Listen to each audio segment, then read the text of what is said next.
Good afternoon, everyone. How are we doing? It is so good to see everyone as we present the fiscal year 2025 budget. I'm so honored to be here with all of you, as I know that each and every one of you cares so deeply about the city of Minneapolis. We're joined by a number of exceptional council members and elected officials.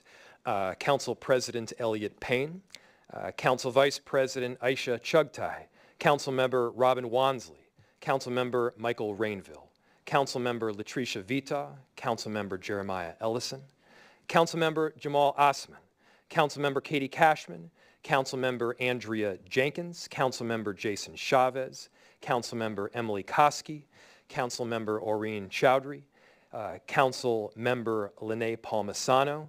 We have city leaders, we have community partners. Superintendent Al Bangora is in the room. Commissioner of the Park Board, Kathy Abene. Our Executive Director of Minneapolis Public Housing Authority, Abdi Warsami, as well as Chair Tom Hoke. And the President of the Board of Estimate and Taxation, Steve Brandt, among so many other distinguished guests. Again, I'm honored to be here with all of you. Big thank you to the city leaders from across all departments throughout our city that have helped make this budget possible. A big thank you to our budget team. Yes.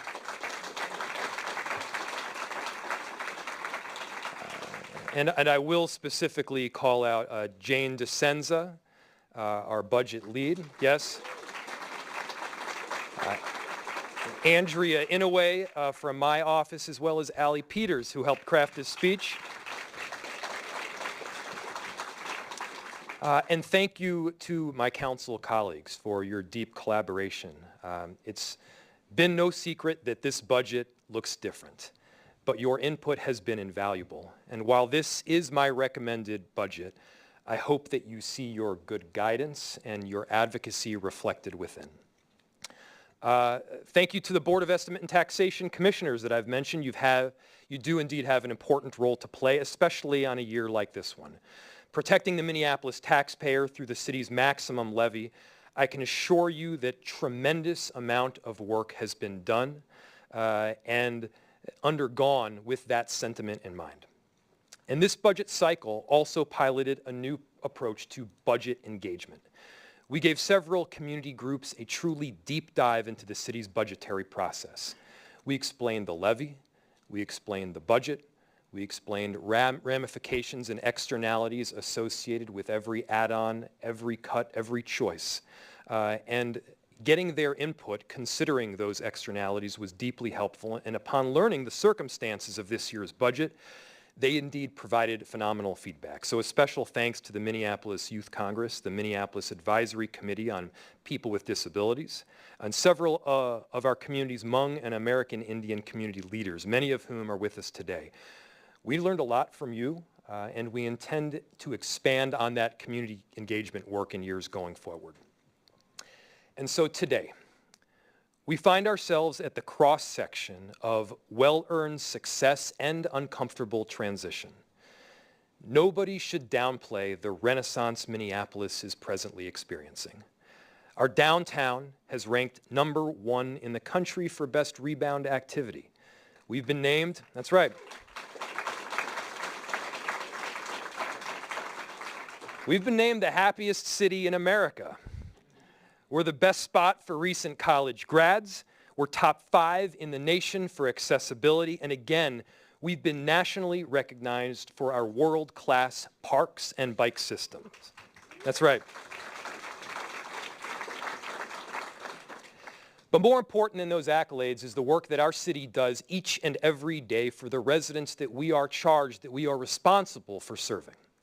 We often talk about the money that we've invested, but we forget to circle back on the impact that it's had. And I want to take a quick moment to do exactly that.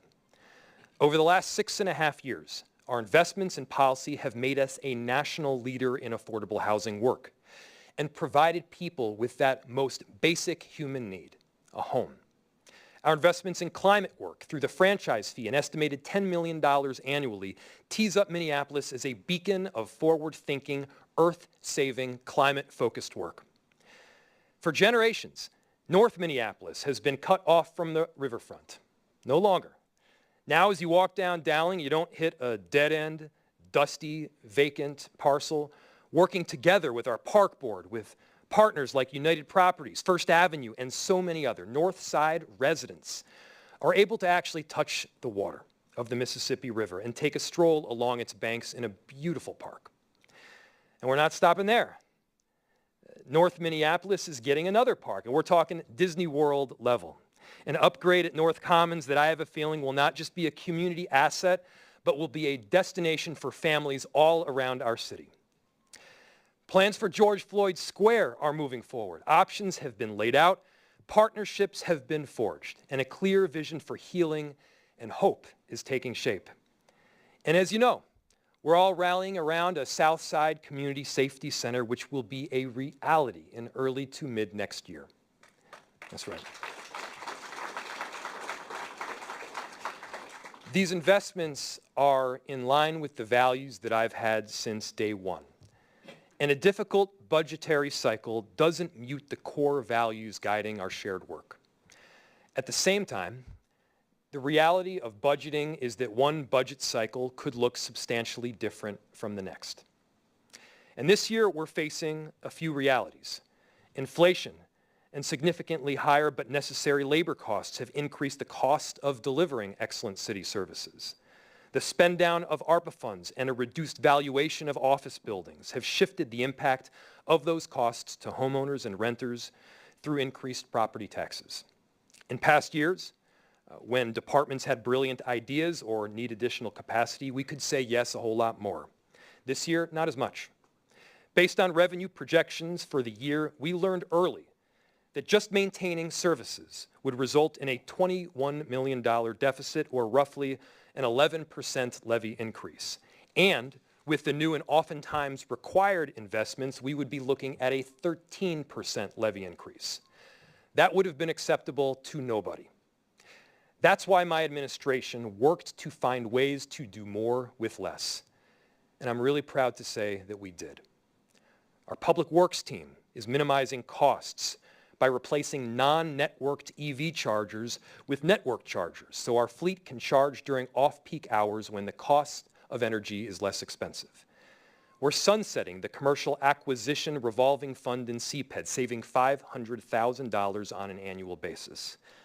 Instead of asking for new funding, our 311 and service teams reallocated existing resources to cover unanticipated costs, included more translation services and overtime for large events like the Taste of Minnesota, like USA Gymnastics and Pride. Our emergency management team leveraged federal resources to train 65 staff on the National Incident Management System back in March, and will continue regular training and exercise to prepare our city for any emergency event. That's right.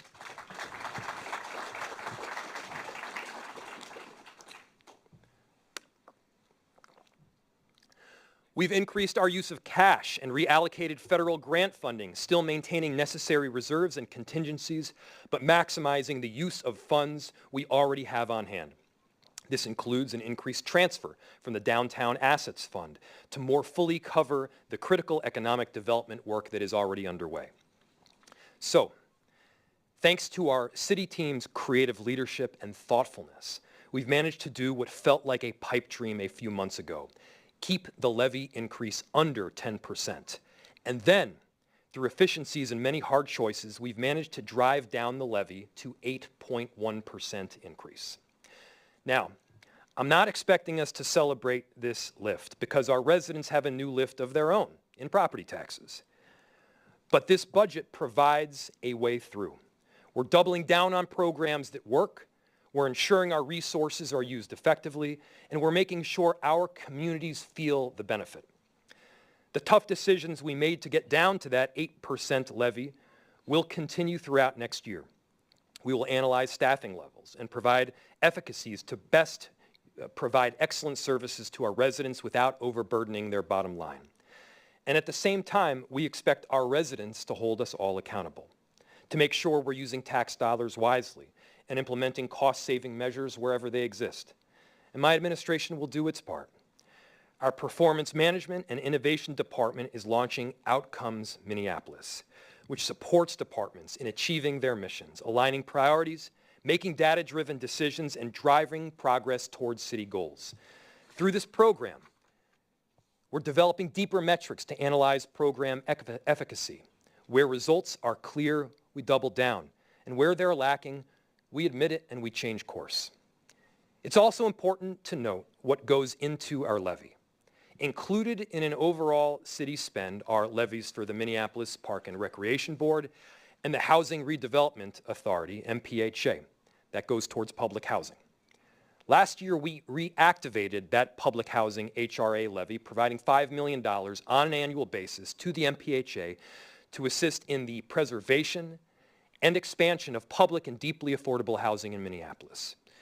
We're not walking away from our core values of getting more residents into safe, stable, and permanent housing, and we're proud to continue this work by ensuring that levy's continuation. Over the last few years, we've increased park funding by close to $10 million, and for a very good reason. The work to improve youth recreation, parkway paving, and water quality help maintain us as a top-ranked Minneapolis park system. For generations, going back to Theodore Wirth, our commonly owned park land has not been sacrificed for private interests or budgetary fixes, and we don't want to start that now. This year, our independent park board, who have themselves experienced increased costs for materials to labor, will see the $3.6 million increase already committed, plus an additional $2.2 million to cover new costs and continue the great work that they are known for. So this amounts to a 7% increase for the park board, bringing the levy to nearly $88.5 million in 2025 for the parks. Huge portions of next year's budget are essential, one being our employees. We have to fill potholes, we have to plow snow. We also have to retain and recruit our wonderful employees that do that work. Doing so has resulted in significant cost increases for every government and business over the last several years, because those employees have seen their own cost increases. Our employees inspect buildings. They take care of shelter animals. They work in our civil rights department. They save lives. They also feed their families. They pay for daycare, and they, like everyone, they have medical bills. The increases in employee salaries are provided because we value our employees and the residents that they serve. In seeing these labor costs increase. The difference is we as government show those increases transparently. And by the way, these increases have had a really positive impact. We have a turnover rate of 3.9%, way below the average of most other cities. Applications are up 62%. And we've been nationally recognized for being a woman-friendly and LGBTQ+ friendly employer. That's right. As most of you know, a couple years ago, we were struggling to retain employees, and now we're recruiting the very best. And our very excellent employees are providing very excellent service for our city. At the Convention Center, Jennifer Johnson is passionately leading a new sustainability committee, embracing our city's climate goals and putting them to work. Her team has helped reduce water by 50%, reduce power use by 16%, and maintained a recycling rate that reached 65% last year. Overall, these efforts have led to a 77% reduction in carbon greenhouse emissions. Over at Minneapolis Animal Care and Control, we have staff like Madison Weissenborn, who helped start our Fido field trips. This program lets residents take shelter dogs out on a field trip for the day. And since May, more than 1,100 people have signed up to partake in this new program, which has led to an increase in adoptions. At our Minneapolis Emergency Communications Center, staff have worked hard to open a new 911 center and decrease vacancies. This center will soon be at its highest staffing levels since 2020, at 88%. And because of this, they've improved their call answer time to 78% within 10 seconds, with a goal, by the way, of 90%. We're going to get there. So yes, our workforce, past and present, are worthwhile, and they are necessary investments. There's another necessary investment, police and police reform. From our commissioner to our police chief, to our entire community, everyone is galvanized around proactively making change in our police department. The nature of that change will be formalized in a consent decree with the Department of Justice and the work we're already doing to comply with the Minnesota Department of Human Rights Settlement Agreement. Adopting a consent decree does not indicate completion of the work. Rather, it formalizes the targets. We've heard from experts that achieving those targets requires resources, from training to personnel. So we aren't waiting for the ink to dry on a formal agreement. We're building out the team tasked with compliance now. We need to get people on board, trained in, and aligned with the mission. We're investing now so we don't find ourselves behind later. And we're dedicating $1.3 million in new staffing for the multi-departmental implementation team and dedicating additional resources to accomplish enterprise-wide data transformation. That upfront investment will cover experts in adult learning, tasked with overseeing training, staff with the skills to evaluate and audit officer compliance with the agreement, and overhauling our data systems. And more than $20 million of our consent decree funding is going toward facility improvements, including $17 million for the Southside Community Safety Center. This first-of-a-kind project will bring together a multitude of safety resources under one roof, from police to violence prevention to something that we haven't thought of yet. There's near unanimity of agreement. We all want this safety center to succeed, and we want our residents to feel connected from the very first moment they call for help or walk in the door. With a $200,000 investment, we can hire staff to be our first touch point with residents. They will greet constituents, take non-emergency reports, and connect residents with the city services and community resources that they need. Oftentimes, the needed resource is a response from a police officer, which over the last several years has been in short supply. But today, through a strategic recruitment campaign called Imagine Yourself, a robust outreach to potential police candidates, and substantial work from our police chief and beyond, I'm proud to say we are now seeing some very positive results. Thank you. Applications are up. More candidates are coming through our doors, and we will continue this campaign's momentum with another $500,000 in 2025. To onboard more police officers, we also need to reduce the time it takes to vet and process applicants, so they turn into hires rather than deciding to pursue another profession or a different department. With $385,000 to increasing the pace of background checks, we can hire faster, vet applicants faster, and get the best candidates into our program and out on the street faster. Also important, our Safety Beyond Policing initiatives. Take our behavioral crisis response team, for example. Our $5.9 million commitment to this team will continue, providing funding levels for 24 hours a day service across all 5 precincts of the city. We know police aren't the answer for every crisis situation, and our BCR team meets people where they're at, providing caring support when it's needed most. Since they started, they've responded to more than 20,000 calls, and that number keeps going up. So it's clear their work matters, and it's critical for the people that they support. We also have new tools that provide more efficient safety responses. I've heard from residents and from officers alike that our police should be focused on the most serious crimes. But relying on officers less for lower level offenses like traffic violations means relying on technology more. Through a $1.2 million investment in a new traffic safety camera initiative, we will use staff time more efficiently, responding to a problem we've heard loud and clear from our constituents. We've all heard it: reckless driving. Blowing a red light doesn't just break the law, it can result in someone losing their life. We know far too often that people are violating the law there without repercussion. Thanks to a change in state law this past session, there will soon be consequences, but more importantly, we hope that this investment will save lives. A big part of any budget is devoted to capital projects, and we usually don't focus on these very much in any budget address. And they're typically funded through our city's bonding authority. We're able to borrow more money to pave more streets when lenders know they're going to get paid back. It's a simple concept, but important.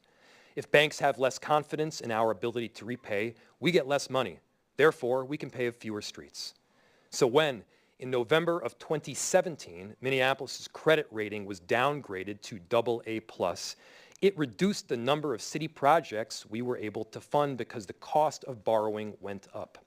But since then, our city has been upgraded to the highest rating possible, AAA, thanks to smart fiscal planning by our award-winning staff, including our top-rated government CFO, the city's bonding team, and our amazing budget director. What this means is we have high financial resiliency and can withstand budget variances, helping us lower our interest rates for bonding and in turn making more progress on city progress our residents care about. Here are just a few examples. $17 million in bonding for the Southside Community Safety Center wouldn't be possible without this smart fiscal management. The $1.2 million increase in 2025 for parkway paving and $2.2 million in 26 wouldn't have happened but for the faith and the credit in Minneapolis. And we have $59 million of bonding devoted to paving projects from 2025 to 2030. This is extra money that would not be possible if we hadn't been able to leverage our city's debt capacity. Nor would the 3,000 city-owned streetlights recently converted from high-pressure sodium to LED lights, and the resulting 3,000 tons of CO2 emissions saved. Reconnecting Nicollet at Lake in South Minneapolis, the city's Vision Zero work to eliminate severe and fatal crashes, and our 1,200 new ADA accessible curb ramps all can be carried out due to smart fiscal planning. It may not be that exciting, but it matters. In the area of economic revitalization, Minneapolis has experienced a magnificent comeback, not based in a return to the old normal, but one that sets the foundation for change. Part of that change is happening downtown. This year, downtown Minneapolis saw the biggest jump in foot traffic nationwide. You can feel it on the streets, the numbers. In June, we hit a record month for hotel revenues, not just since the pandemic, an all-time record. The momentum and pace of change must continue. Let's begin with Nicollet Mall. Envision downtown as a playground. We could skate down the mall in the winter and open it up to festivals and markets in the summer. Minnesota's Main Street could be exactly that. We've talked about getting the buses off at Nicollet, and that's the plan. But then what? A mall without buses but with nothing to do is unlikely to generate excitement and is unlikely to keep people safe. So we're getting going now with a $550,000 investment to activate Nicollet Mall. So let's open the floodgates of ideas. We could have ice rinks, zip lines, block-long ice bars, dog parks, a Ferris wheel, just making these up as ideas. And we can have art. We can have a whole lot of art and creativity, which has long been a driver of economic revitalization. Art is transformative. It's the creativity that is a driving force, not just in our city, but around the nation. You may have heard we've rolled out our Vibrant Storefronts initiative to help beautify and revamp vacant storefronts across downtown. Head over to Harmon Place, starting this fall, and you can see for yourself. We're filling vacant storefronts with color, with beauty, and creativity from our local artists. Because the initiative is working, we're investing $1.43 million to keep it downtown and expanding it to Uptown and to cultural districts. What about Uptown? Uptown's history is woven together with creativity.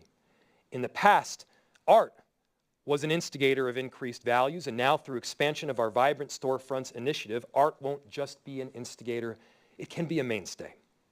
We're expanding support for small, locally owned businesses through a $300,000 allocation to our Business Technical Assistance Program, a third of which can go to Uptown. Upstart small business owners will already have a steep curve, but by providing financial and marketing support, we can help them scale an idea. We don't want a great idea to be the cause of displacement. We've seen this trend time and again. An entrepreneur creates a popular business, which then boosts customer traffic. And the rents go up and they get displaced from some of the communities they made wonderful to begin with.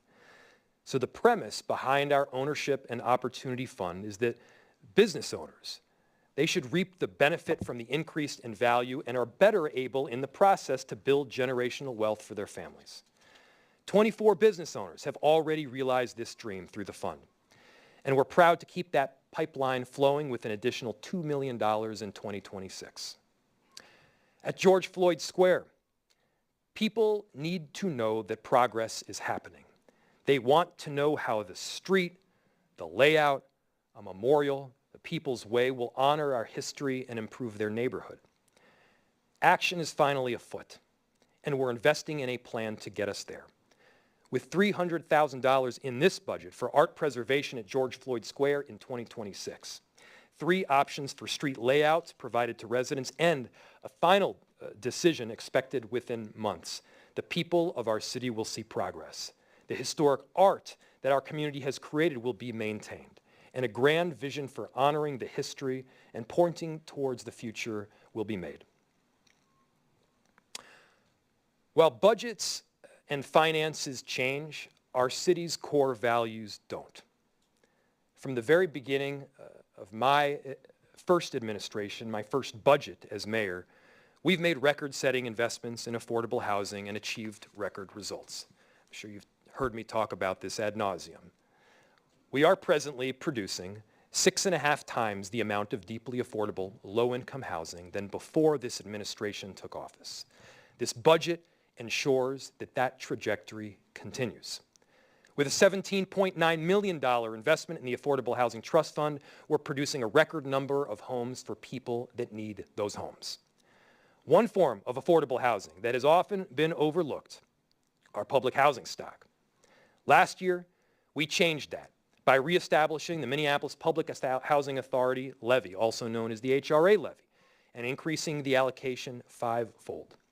The impact cannot be overstated. That money can be used for important safety upgrades like sprinklers, deferred maintenance, and repairs, and it can also increase the number of Minneapolis public housing units that we have in our city to provide homes for thousands of people that are waiting in line. This year, we're holding on that commitment, and we're charting a new trailblazing path that could set the example for others to follow. Few cities in the entire country have successfully used HUD's Faircloth to Rad program to produce more housing units.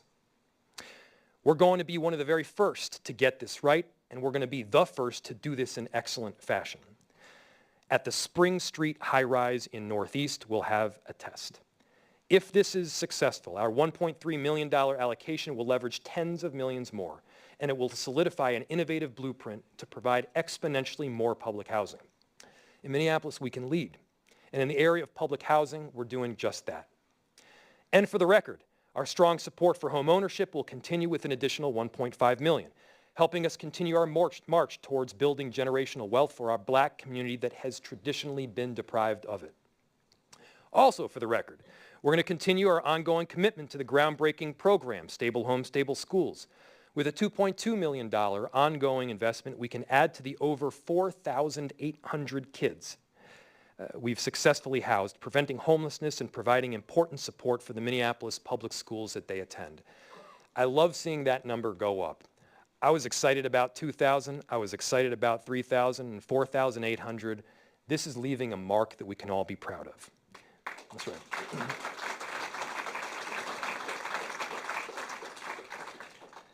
And finally, for the record, we're going to continue a program to help low-income homeowners address some of the outstanding orders that they've got to keep them in their homes. These are small investments oftentimes, and they have been shown to pay very large dividends in increasing housing stability. While safe, stable, and permanent housing is an end goal, we know it's not a reality for all of our residents. Just like most cities across our nation, Minneapolis is working to address homelessness and unsheltered homelessness. In the last 2 years, we have made progress. Hennepin County figures show a nearly 25% reduction in the number of people sleeping outside. This is due to key investments we've made, like increasing deeply affordable housing 6-fold, adding new shelters to our system, and working with partners like the county and our nonprofit organizations to provide culturally sensitive support and wraparound services. And still, we need to do more. That's why I'm proposing investing nearly $1.5 million in homelessness response.